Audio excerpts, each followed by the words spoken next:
وتحية لشهدائنا. የሱዳን ክፉ ጎረቤታችን ምስር ወደ ውጊያው በሙሉ አቅሟ ተቀላቅላለች።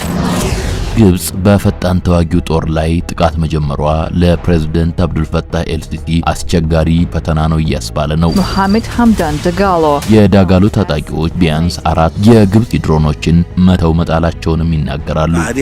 ግብጽ ወደ ጦርነቱ መግባቷን ተከትሎም ሌተናል ጄኔራል መሐመድ ሐምዳን ዳጋሎ ከማንኛውም አየር ማረፊያ የሚነሳ ድሮን ለኛ ህጋዊ ኢላማችን ነው በማለት ማስጠንቀቂያ ሰጥተዋል። በሱዳን እየተካሄደ ያለው የእርስ በርስ ጦርነት በአገር በቀል ኃይሎች መካከል የሚደረግ ግጭት መሆኑ ቀርቶ የውጭ ኃይሎች ዘመናዊ የድሮን ቴክኖሎጂን በመጠቀም የበላይነት ለመጨበጥ የሚፋለሙበት የደም መድረክ ሆኗል። ሰሞነኛው የዋሽንግተን ፖስት የምርመራ ዘገባ እንደሚያመለክተውም የሱዳን መደበኛ ጦር ከቱርክ የጦር መሳሪያ አምራች ባይካር ኩባንያ ጋር በ120 ሚሊዮን ዶላር የደረሰው ስምምነት የጦርነቱን አቅጣጫ ቀይሮታል።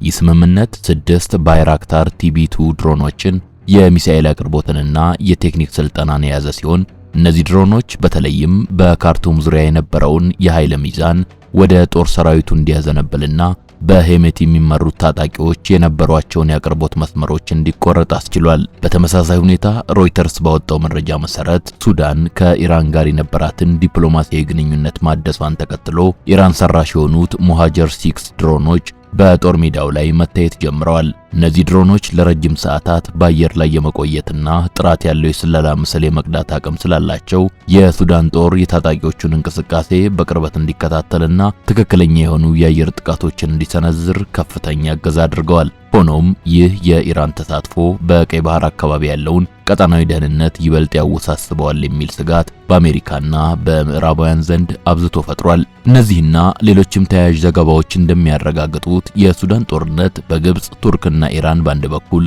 በሌላ ወገን ደግሞ በኤምሬቶች መካከል የሚደረግ የጥቅም ሽሚያና የበላይነት መፈተኛ እንደሆነ ነው። ያም ሆኖ ከሰሞኑ ግብጽ በዚያ ጦርነት ውስጥ እጇ አለቅጥ መርዘሙን የተመለከተ ከባድ ዘገባ አደባባይ ላይ ወጥቷል። ይህ የግብጽ ከፍተኛ ጣልቃ ገብነት ወደ ኢትዮጵያ ድንበር የተጠጋ ድብቅ የጦር ካምፕ እስከ ማቋቋም መድረሱ ደግሞ ነገሩን በሚገባ እንድንመለከተው ያደርገናልና እነሆ በዛሬው ተረካችን ጉዳዩን ሰፋ አድርገን ለመመልከት እንሞክራለን። في القرن الإفريقي حيث تتقاطع الجغرافيا مع السلاح የምስራች ከዲኤምሲ ሪል ስቴት በልዩ ቅናሽ ይጠቀሙ። በውቡና ማራኪው ለቡ መብራት ኃይል እነሆ የቤት ባለቤት ይሆናሉ። ከዚህ በፊት ዲኤምሲ በሚሸጥባቸው ቤቶች ላይ እስከ 30 በመቶ ቅናሽ አድርጎ ነበር። አሁን ደግሞ ለ50 ቤቶች ብቻ ተጨማሪ ቅናሽ ተዘጋጅቷል። ለባለ 3 መኝታ ቤት እስከ 3.6 ሚሊዮን ብር፣ ለባለ 2 መኝታ ደግሞ እስከ 2.8 ሚሊዮን ብር ቅናሽ አድርጓል። ፍላጎቶ ባለ 1 መኝታ ከሆነም እስከ 1.8 ሚሊዮን ብር በሚደርስ ቅናሽ ይገዛሉ። እድል አንድ ናትና ፈጥነው በ0910 21 61 40 ወይም በ0940 92 99 00 ይደውሉ።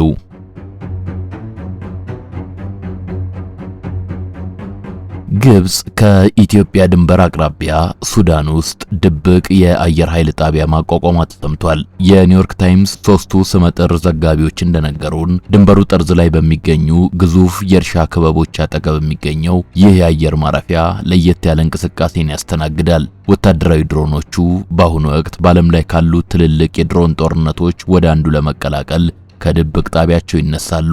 ይህ ጣቢያ የሚገኘው በሱዳን ሲሆን በሀገሪቱ ምዕራባዊ በረሃ ውስጥ በሚገኝ ሰፊ የግብርና ፕሮጀክት ውስጥ ተደብቆ ይገኛል። ይህ ድብቅ የድሮን ዘመቻ በረሃብ በጭካኔና በ10 ሺዎች በሚቆጠሩ ሰዎች ሞት እየታመሰ ያለው የሱዳን እርስ በርስ ጦርነት እንዴት በተቀናቃኝ የውጭ ኃይሎች ፍላጎት የሚመራ ሰፊ የቴክኖሎጂ ጦርነት መድረክ እየሆነ ለመምጣቱ አዲስ ማስረጃ ይሰጠናል። የሳተላይት ምስሎች፣ የበረራ መረጃዎችና ኒውዮርክ ታይምስ የተመለከታቸው ቪዲዮዎች እንዲሁም ከአሜሪካ፣ አውሮፓና አረብ ባለስልጣናት ጋር የተደረጉ ቃለ ምልልሶች እንደሚያመለክቱት ቢያንስ ላለፉት 6 ወራት በዚህ የግብጽ አየር ማረፊያ ላይ የተመሰረቱ ዘመናዊ ወታደራዊ ድሮኖች በሱዳን ውስጥ ጥቃቶችን ሲፈጽሙ ቆይተዋል። ጥቃቱ ያነጣጠረው ከሱዳን መደበኛ ጦር ጋር ከ1000 ቀናት በላይ ሲዋጋ በቆየውና በመሐመድ ሐምዳን ዳጋሎ በሚመራው የፈጥኖ ደራሽ ጦሩ ላይ ነው። ግብጽ እስከ ቅርብ ጊዜ ድረስ በሱዳን ጉዳይ ላይ በዋናነት በዲፕሎማሲያዊ መንገድ ስትሳተፍ ነበር። ዳሩ ግን ይህ የድሮን እንቅስቃሴ ግብጽ ከሱዳን መደበኛ ጦር ጎን ተሰልፋ ወደ ውጊያው መግባቷን በሚገባ ያሳያል ተብሏል። የተባበሩት አረብ ኤሚሬቶች ለዳጋሎ የጦር መሳሪያ እንደምታቀርብ በርካታ የምዕራቡ ዓለም ባለስልጣናት ይናገራሉ። ሳውዲ አረቢያና ቃጣር ደግሞ የሱዳን መደበኛ ጦርን ይደግፋሉ። ጦሩ ከቱርክ፣ ኢራንና ሩሲያም የጦር መሳሪያዎችን አግኝቷል ተብሏል። አሁን ደግሞ የሱዳን ክፉ ጎረቤታችን ምስር ወደ ውጊያው በሙሉ አቅሟ ተቀላቅላለች። የድብቅ የድሮን ጣቢያዋም ከፈጣኑ ጦር በኩል የዛቻ መልእክቶች እንዲስተነዘሩባት አድርጓል። ዘገባው እንደሚያመለክተው ከ12 ሚሊዮን በላይ ሰዎችን ካፈናቀለውና በዓለም ላይ እጅግ አስከፊ ከሆነው ከዚህ ጦርነት በስተጀርባ ግብጽ ትልቅ ሚናን እየተጫወተች ነው። ኃይለኛና ረጅም ርቀት የሚጓዙት ድሮኖች አሁን በሱዳን ውስጥ አብዛኛውን ውጊያ እያከናወኑ ይገኛሉ። በታጣቂዎችና በጭነት ተሽከርካሪዎች ላይ ሚሳኤሎችን ከመተኮስ ባለፈ መስጊዶችን፣ ሆስፒታሎችንና የኃይል ማመንጫዎችን እያፈራረሱም ነው። እነዚህ ጥቃቶች ተዋጊዎችን ብቻ ሳይሆን በሺዎች የሚቆጠሩ ንጹሃን ዜጎችንም በግፍ ገድለዋል። የወደረኛው ጦረኛ የሄሜቲ ታጣቂዎች በበኩላቸው በዱባይ የሚቀርቡላቸውን የቻይና CH-95 የተሰኙ ረጅም ርቀት ተኳሽ ድሮኖችን ይጠቀማሉ። የሱዳን መደበኛ ጦር ደግሞ ከቱርኩ የጦር መሳሪያ አምራች ከሆነው ባይካር የተገዙ ዘመናዊ በሳተላይት የሚመሩ ድሮኖችን ይጠቀማል። 4 አሜሪካውያንና አንድ የመካከለኛው ምስራቅ ባለስልጣን እንደገለጹት የቱርክ ድሮኖች ደህንነታቸው እንዲጠበቅ ሲባል በግብጽ ውስጥ ተደብቀው ይገኛሉ። እነዚህን ድሮኖች የሚያበሩትም የግብጽ ወታደሮች መሆናቸው ተሰምቷል።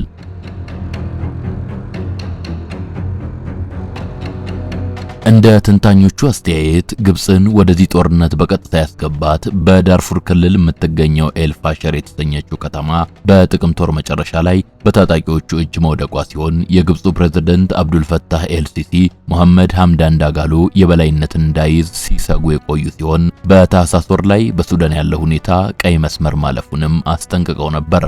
ከዚያን ጊዜ አንስቶ በደቡብ ግብጽ በሚገኘው ጣቢያ ውስጥ የታዩት የቱርክ አኪንቺ ተብለው የሚጠሩት ድሮኖች በሱዳን ውስጥ ተደጋጋሚ ጥቃቶችን መሰንዘር ጀምረዋል።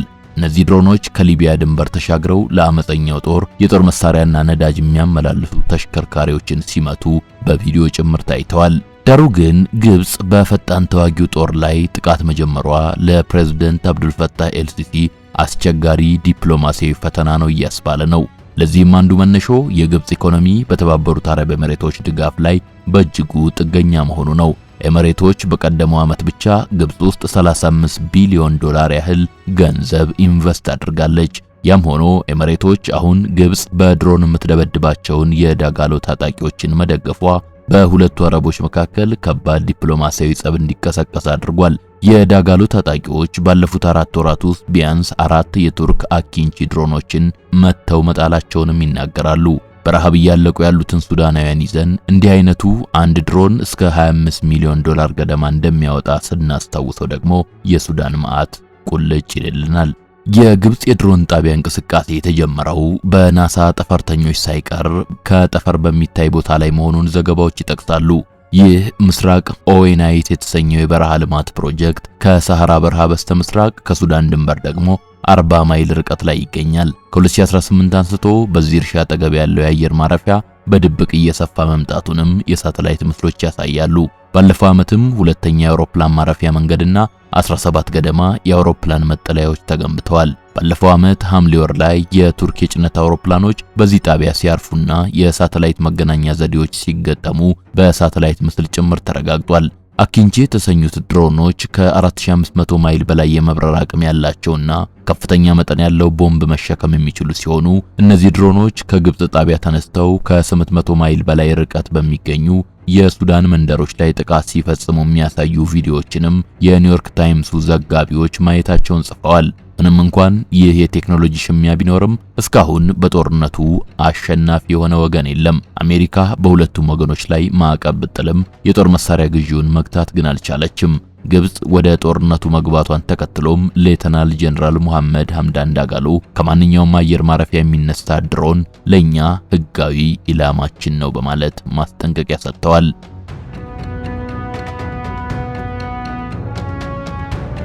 ዋናው ጥያቄ ያለው ግን አንድ የፖለቲካ መስመር ላይ ነው። እስከዛሬ በዝምታና በጓዳ ዲፕሎማሲ ብቻ ራሷን ገታ የሰነበተችው ግብጽ ስለምን አሁን እዚህ የፍልሚያ ሜዳ ውስጥ ዘላ ገባች የሚል ጥያቄ። ለዚህ ደግሞ የተለያዩ ዘገባዊ ትንታኔዎች እንደየፖለቲካዊ ፍላጎቶቻቸው ልዩ ልዩ መላምቶችን ያስቀምጣሉ።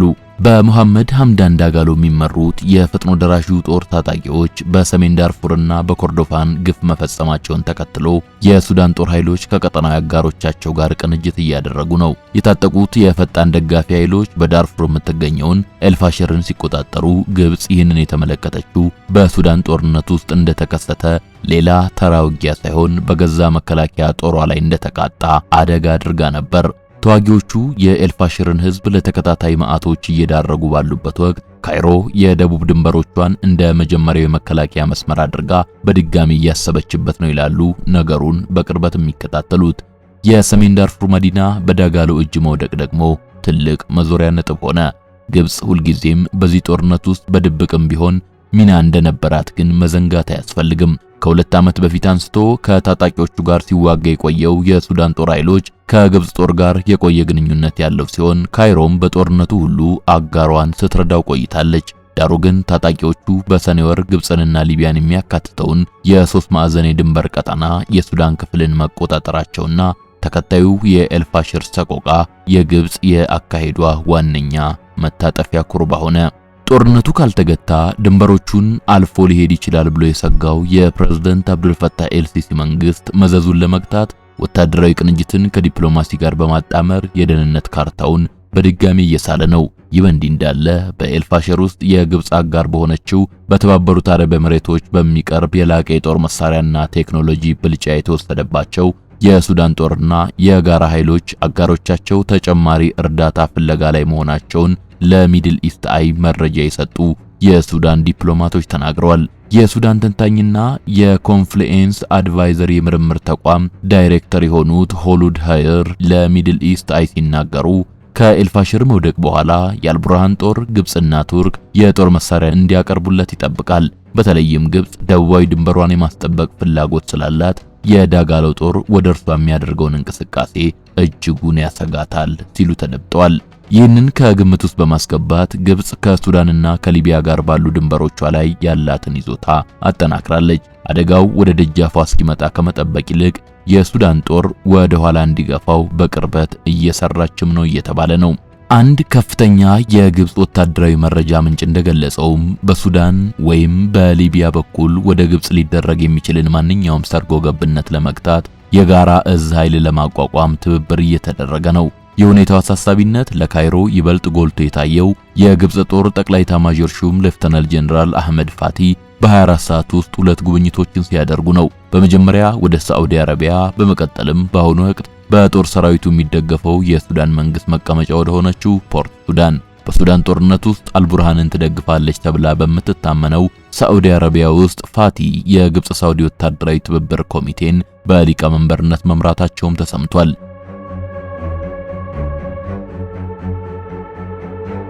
እንደ ሌላኛይቱ የግብጽ ምንጭ ገለጻም ጉብኝቱ በሰሜን ኮርዶፋን ለጋራ ዘመቻና ለአዲስ የቅድመ ማስጠንቀቂያ ራዳር ስርዓቶች መንገድ ከፍቷል። ፈጥኖ ደራሽ ጦሩ ኤልፋሽርን በያዘበት ወቅት በሰሜን ኮርዶፋን የምትገኘውን በራ የተባለች ከተማንም ተቆጣጥሮ ነበር። ይህ የሱዳን አካባቢ በነዳጅ የበለጸገ ከተማ ከመሆን ባለፈ መዲናዋ ሁልጊዜም ለግብፃውያን ቀይ መስመር በመሆኗ የካይሮን ተሳትፎ ሊያፋጥነው ችሏል ይላሉ ታዛቢዎች።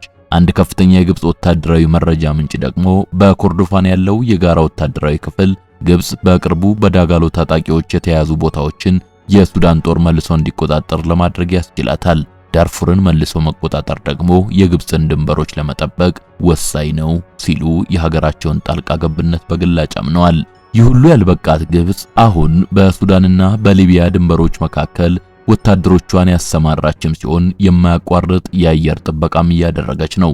ዘገባዎቹ ሲጠቅሱም ግብጽ በጀነራል አብዱልፈታህ አልቡርሃን ለሚመራው የሱዳን ጦር የውጊያ መመሪያዎችንና የጦር መሳሪያዎችን ከማቅረብ ባለፈ የዳጋሎን ጦር ለመጋፈጥ ወታደራዊ ስምሪትን ጭምር እያቀናጀች ነው። ለግብጽ የኤልፋሽር መያዝ ለሱዳን ጦር ሽንፈት ብቻ ሳይሆን የቀጠናው መረጋጋት ምን ያህል ደካማ መሆኑን የሚያሳይ ማስጠንቀቂያ ሆኖላታል። ከተማዋ ለረጅም ጊዜ በምስራቅና ምዕራብ ዳርፉር መካከል እንደ መገናኛ ስታገለግል የቆየች ሲሆን በፈጥኖ ደራሽ ጦሩ እጅ ላይ መውደቋ በአሁኑ ወቅት በጦሩ ቁጥጥር ስር ያለውን ሰፊውን የምዕራብ ሱዳን አካባቢ ከቀሪው የሀገሪቱ ክፍል ለይቶታል። ይህም ሱዳን ለሁለት የመከፈል ዕድሏን በድጋሚ ከፍ አድርጎታል። ፈጥኖ ደራሽ ጦሩ የሶስት ማዕዘን ቀጠናውን የሱዳን ክፍልና ኤልፋሸርን መቆጣጠሩ ወደ ሊቢያና ቻድ በሚያመሩ ወሳኝ የንግድና የኮንትሮባንድ መስመሮች ላይ የበላይነትን እንዲያገኝ አድርጎታል። ግብጽ በጦርነቱ ወቅት ከሱዳን በሚወጣ የወርቅ ኮንትሮባንድ ተጠቃሚ ሆና የቆየች ሲሆን እነዚህን መስመሮች ደግሞ እርሷ የማትቆጣጠረው ኃይል እንዲመራቸው አትፈልግም። ካይሮ የሚገኝ አንድ የፖለቲካ ተንታኝ ሲናገርም የፈጥኖ ደራሽ ጦሩ ጉልበት መጨመር መንግስታዊ ያልሆኑ አካላት ሊጠቀሙበት የሚችሉትን ክፍተት መፍጠሩ ለግብጽ ከሱዳን ጋር ስላላት አጋርነት ብቻ ሳይሆን የገዛ ደቡባዊ ጎኗን ስለመጠበቅም ነው ሲል የኤልሲሲን መንግስት ጣልቃ ገብነት ተጨማሪ መልክዓ ምድራዊ መነሾን አስቀምጧል። በሌላ ጎን ስንመለከተውም የፈጥኖ ደራሽ ኃይሉ መጠናከርና በኤልፋሸር እየፈጸመ ያለው ግፍ የተባበሩት አረብ ኤሚሬቶች በሱዳን ጦርነት ለምትጫወተው ሚና ትልቅ ትኩረት እንዲሰጥ አድርጓል። ምንም እንኳን አቡዳቢ ብትክደውም የተለያዩ የሳተላይት ምስሎች፣ የበረራና የመርከብ ክትትል መረጃዎች፣ የቪዲዮ ማስረጃዎችና የጦር መሳሪያ መለያ ቁጥሮችን በመጠቀም የተጻፉ ሰፊ ዘገባዎች ኤሚሬቶች በጦርነቱ ሁሉ ለዳጋሎ ጦር የጦር መሳሪያ ስታቀርብ እንደነበር አመላካች ነው። በሶማሊያ ፑንትላንድ የሚገኘውን የቦሳሶ ወደብን በጀነራል ካሊፋ ሀፍጣር ቁጥጥር ስር ያሉ የደቡብ ምስራቅ ሊቢያ ወታደራዊ ካምፖችን፣ ቻድን፣ መካከለኛው አፍሪካ ሪፐብሊክንና የኡጋንዳ አየር ማረፊያዎችን በመጠቀም ኤሚሬቶች ለሄሜቲ የጦር መሳሪያዎችን በሱዳን ውስጥ ወደሚገኙ ሁለት ወታደራዊ ካምፖች ማጓጓዝ መቻሏ አሁን የአደባባይ እውነት ሆኗል።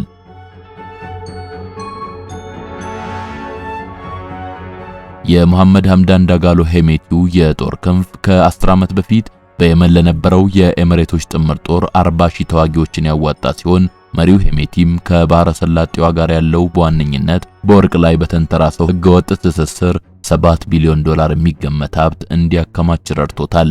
አሜሪካ ቀደም ሲል ጦሩን በዳርፉር የዘር ማጥፋት ወንጀል ስትከስ መሪዎቹንም ስታገድ መቆየቷ ይታወሳል።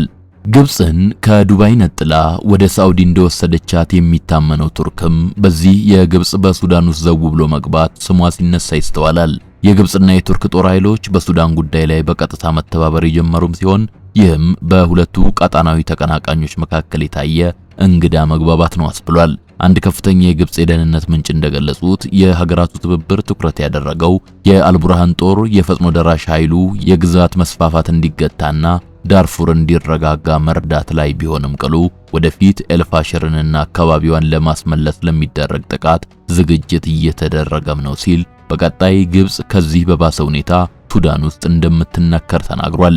ስለ ጉዳዩ ቀጥተኛ መረጃ ያለው አንድ የቱርክ ምንጭ ደግሞ ቱርክ ለሱዳን ጦር የምታደርገውን ድጋፍ ለመጨመር መወሰኗን ይናገራል።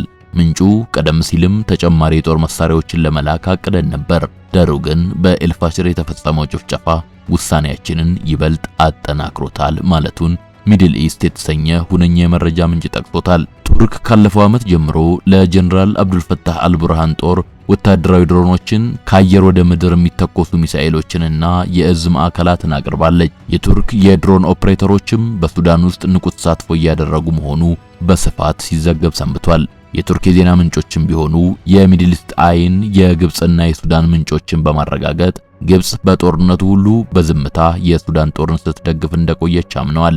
አሁን ግን ይላል አንዱ ምንጭ በበኩሉ ፈጥኖ ደራሽ ጦሩ በዋሽንግተን የነበረውን የዲፕሎማሲ ድርድር ስላደናቀፈ ግብጻውያን ድጋፋቸውን በግልጽ ለማሳየት አመቺ ሆኖላቸዋል።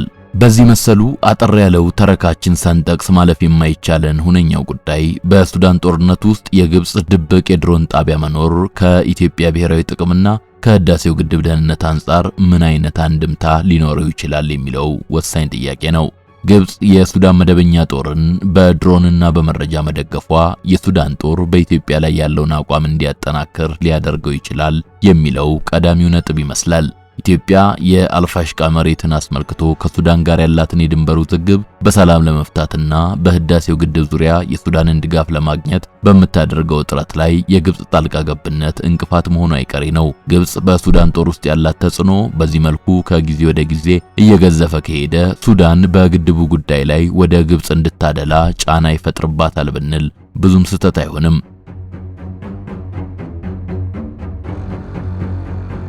የቱርክና የኢራን ሚናስ። ይህ ወሳኝ ድርብ ጠርዝ ያለው የግንኙነት መልክ ነው። ኢትዮጵያ ከቱርክ ጋር ያላት ወታደራዊና ዲፕሎማሲያዊ ግንኙነት ጠንካራ የሚባል ነው። ሆኖም ቱርክ ለሱዳን ጦርና ለግብጽ የድሮን ቴክኖሎጂ ማቅረቧ ኢትዮጵያ በቀጠናው ያላትን የወታደራዊ ቴክኖሎጂ የበላይነት እቅድን ሊገዳደረው ይችላል። በሌላ በኩል ኢራን ለሱዳን ጦር ድጋፍ ማድረጓ ቀጠናውን የዓለም አቀፍ ፍጥጫ ማዕከል ስለሚያደርገው ኢትዮጵያ በታላላቅ ኃይሎች መካከል ላለመወገን የምታደርገውን የዲፕሎማሲ ጥረት እጅጉን ፈታኝ እንዳያደርግባት ያሰጋል። በዚህ የሱዳኑ የእርስ በርስ መገዳደል ውስጥ እጇ በደም እንደተነከረ የምትወገዘው ኤሚሬቶች፣ በዚህ በኩል የኢትዮጵያ መንግስት ሁነኛ ወዳጅ መሆን ደግሞ ዋላ ደር ሲል ከበድ ያለ ተጽዕኖ እንዳያመጣም ብዙዎች ይሰጋሉ።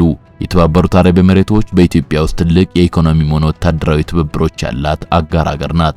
በሱዳን ጦርነት ግን ከግብጽና ከሱዳን ጦር ጋር መቃቃሯ ኢትዮጵያ በኤሚሬቶችና በግብጽ መካከል ባለ ፍጥጫ ውስጥ ሚዛኗን ጠብቃ ለመጓዝ እንድትገደድ ያደርጋታል። ግብጽ በኤሚሬቶች ላይ ያላት ቅሬታ በኢትዮጵያና በኤሚሬቶች ግንኙነት ላይ ጥላ እንዳያጠላ መጠንቀቅም ለኢትዮጵያ እጅጉን ወሳኝ ዲፕሎማሲያዊ ሚዛን ጥበቃን ግድ የሚል እውነታ ይመስላል። በሌላ አገላለጽ ኢትዮጵያ ከኤሚሬቶች ጋር ያላት የጠበቀ ወታደራዊና ኢኮኖሚያዊ ትብብር ግብጽን ለማለዘብ ትልቅ መሳሪያ መሆን ይቻለዋል።